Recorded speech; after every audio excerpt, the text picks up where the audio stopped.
folks, welcome to the Prepared Homestead. This is Travis. Thank you all for stopping by to watch. I want to talk about something today that I believe it's extremely important to the preparedness and homestead community.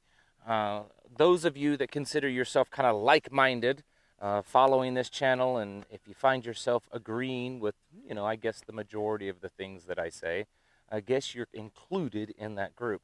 I want to talk about taking care of our own.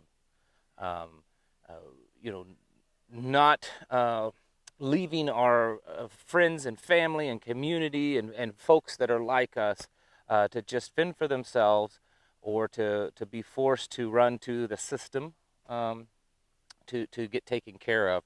And before I get started in that, I want to talk about something that is very related to this subject.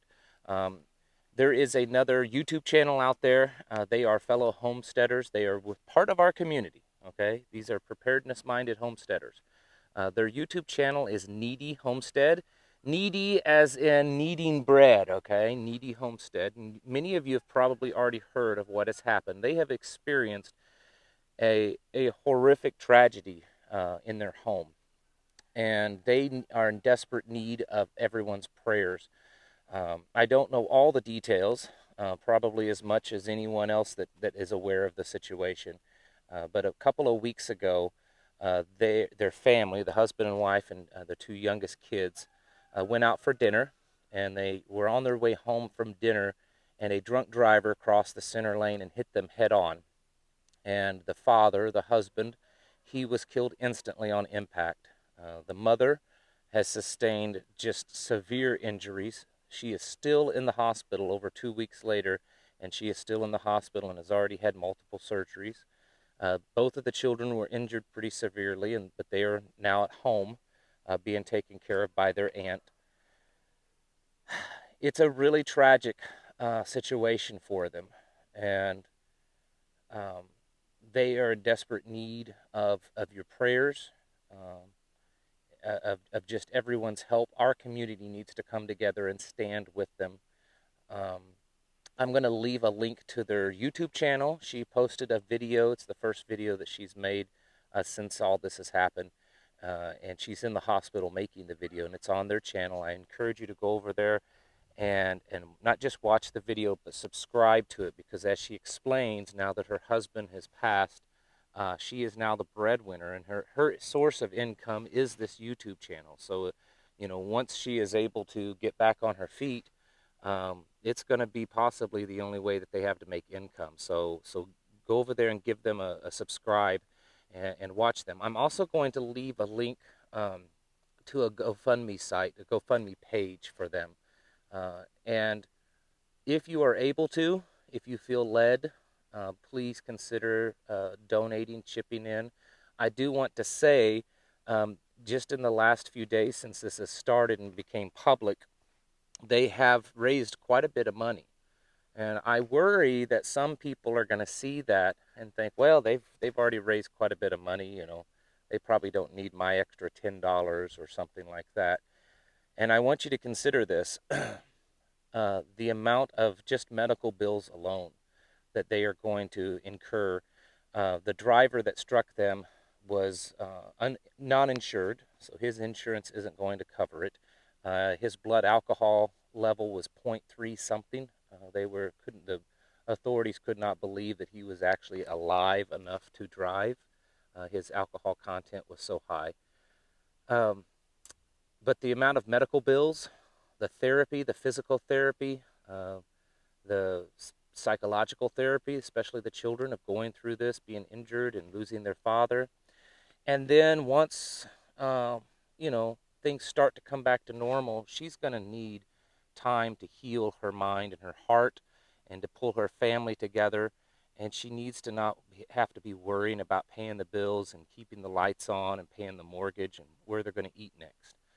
So they do need, I predict there's going to be a significant amount of money that they need. I don't know if they have insurance or what that situation is. It's not any of my business. But in reality, it doesn't matter, because you all know that no matter what kind of insurance you have, it never covers everything. And I suspect they're going to incur multiple hundreds of thousands of dollars in medical bills with the multiple surgeries she's already had, the length of stay that she's in the hospital, her children, her husband. Um, I would say it's going to be significant. So when you look at the amount of money they've raised already, know that they're probably going to need several times more than that to really cover everything and get back on our feet. And then also, along with that, we complain all the time when you hear about these GoFundMe pages for other people, people that are criminals and that, you know, tried to pull a gun or a knife on a cop and got shot, and then they start a GoFundMe page for him and turn him into a millionaire. Um, this is our chance as conservative, God-fearing people to show what we can do for our own. And I'm not saying you have to do it, um, but if you're able to help these people out, and certainly remember them in prayer. It is a real heart-wrenching a situation that has happened, and we need to be lifting them up as much as we can. We need some serious prayer warriors to intercede on this family's behalf. I know that they've got to be hurting right now, uh, pretty terribly, not just physically, but their hearts, their soul, their mind. They're aching because of this terrible loss and the amount of tragedy that they've had to endure. So again, if you're able to, there's going to be links in the description that you can go to their YouTube channel, and then you can also go to their GoFundMe page. Along the line of this subject, we do need to be there for each other. Okay,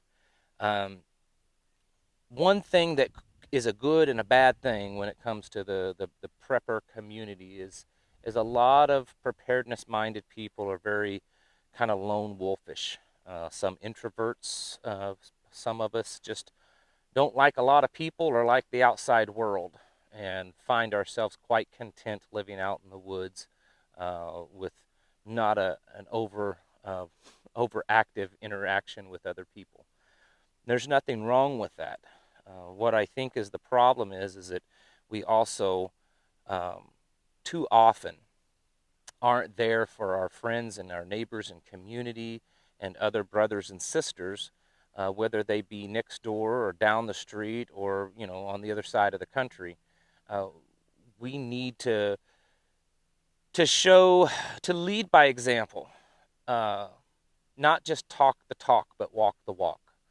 Um, and as a Bible believing person, this same subject matter and point, you know, blurs over onto that too.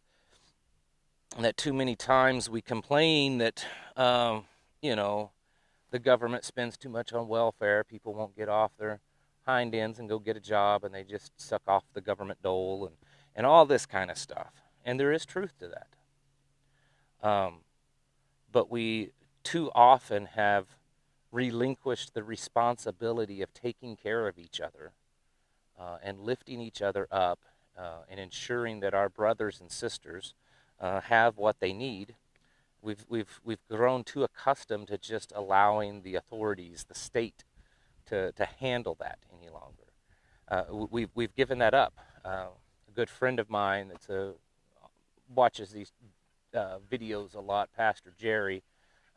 We were talking about that the other day, and how even the churches have gone that direction. The churches, so many of them today, they like to give to causes that make them look good, but too many churches too often aren't helping the widows and the orphans and the homeless and the injured and the disabled and the ones that are having a difficult time helping themselves. And that's where you and I need to step in. Now, how does that translate to preparedness and homesteading?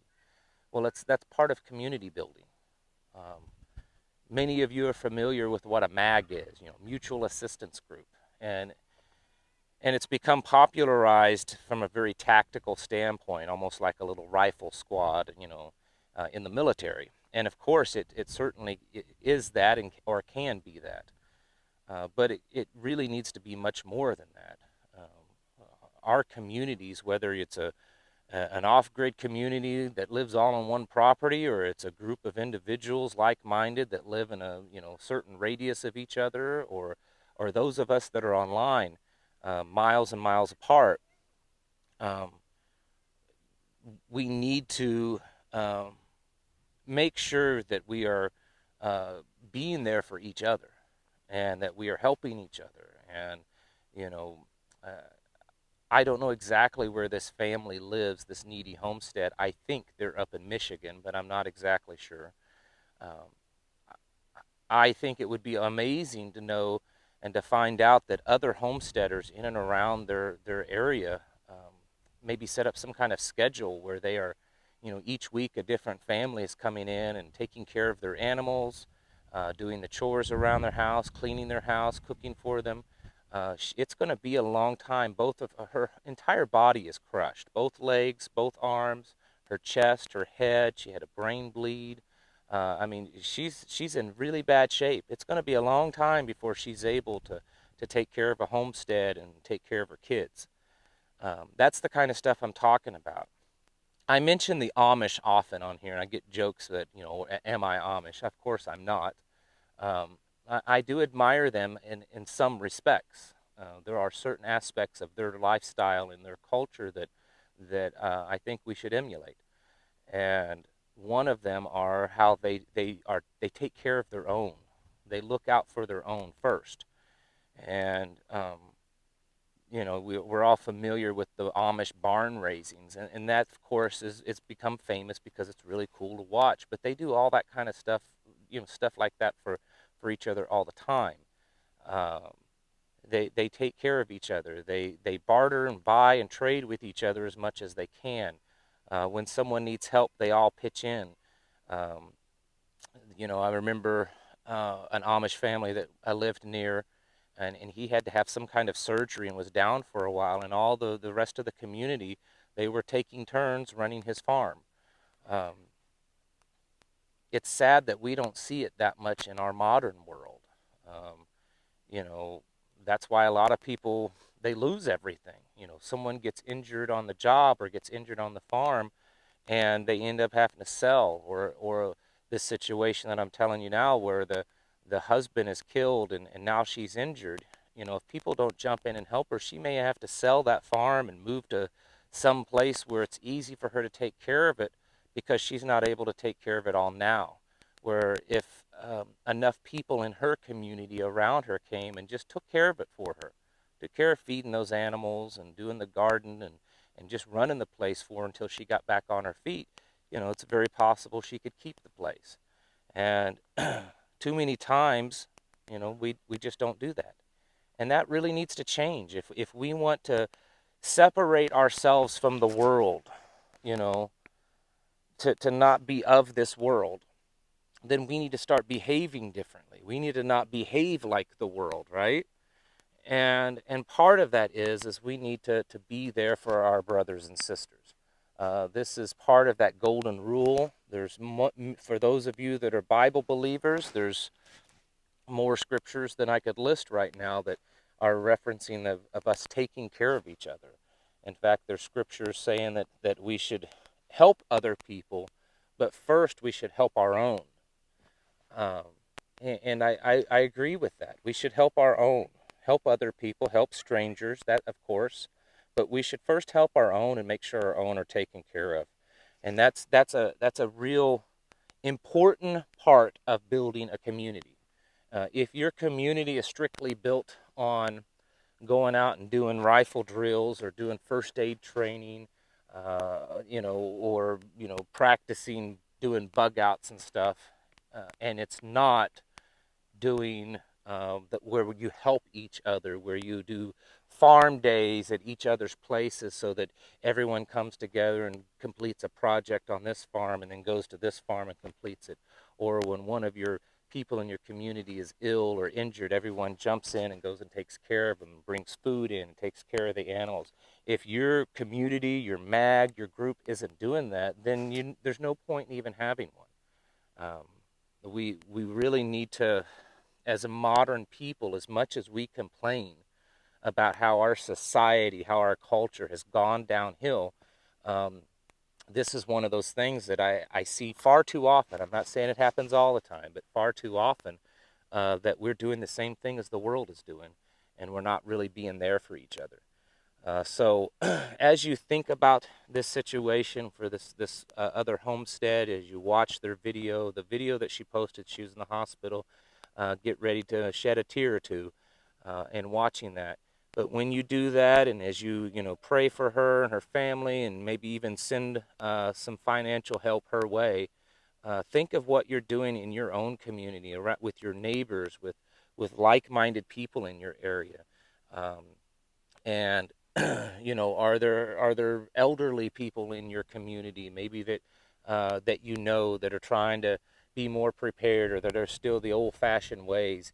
uh, you know Maybe just stopping by one day and say, hey, I can help you out.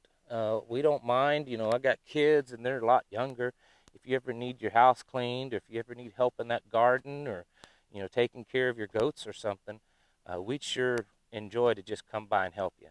Maybe that's a good way to start your own community and to build connections, is just reaching out a hand to each other, that hand of kindness, because that's something that our society has lost, has forgotten. And I believe it's one of the most critical things that we can do on this earth. I believe that our utmost purpose, and of course, I am a man of faith, so some of you that aren't, just bear with me on this, but I think it can interpret well for you. I believe our purpose, that we were placed on this planet, is to be a light unto this world, to be a light for the Father in heaven. We're to shine His goodness and to others, and to hopefully bring others to Him. And we're not going to be doing a good job of that if we are not showing kindness to this world, if we're not showing compassion to this world. I don't care how hardened you think you are, how many battle scars you have, how well trained, well equipped you are. Um, if you really want a community, you have to have some kindness in you. You have to be able to give that compassion away. And I understand that once the doo-doo hits the fan and things are crazy, sure, you're probably going to want to lock things down a little bit more and cut yourself off from the outside. I don't blame you for there. But for right now, um, you need to be reaching out to the people in your community and building that. And maybe, a lot of you say, well, there's nothing in my area. Then you need to start it. You need to reach out to people and find a way. Get on your knees and pray about it and find a way. And then also help out people in the greater community, like this family up in Michigan at Needy Homestead. So folks, go check out their YouTube channel, watch her video, and go over there and check out their um, GoFundMe page. All right, folks. Thank you all for watching. I'll catch you in the next video.